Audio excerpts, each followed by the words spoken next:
దేవుడు వద్దు అన్న దాని జోలికే వెళ్తున్నాం. క్రైస్తవ్యం అలాగే ఉంది. నిజంగా ఆరాధన బైబిల్లో ఎలా ఉందో, దేవుని వాక్యంలో ఎలా ఉందో, దేవుడు ఎలా ఆరాధించమని చెప్పారో అలాగే ఆరాధిస్తుందా క్రైస్తవ్యము? అలా ఆరాధిస్తే ఒక్కొక్క సంఘంలో ఆరాధన ఒక్కొక్కలాగా ఉండేది కాదు. ఎక్కడైనా ఒకేలాగా ఉండేది.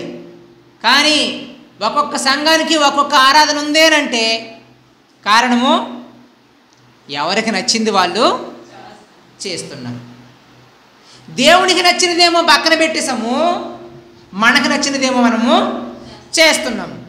దేవుడు వద్దన్న దానినేమో ఇక్కడ సౌలు ఏం చేశాడు? మంచిది అని అనిపించింది ఆయనకి, తెచ్చేశాడు దేవుని దగ్గరికి. ఇది దేవుని కొరకే కదా అనుకున్నాడు. అలా అనుకోవచ్చా? చాలా చేస్తున్నాం మనం.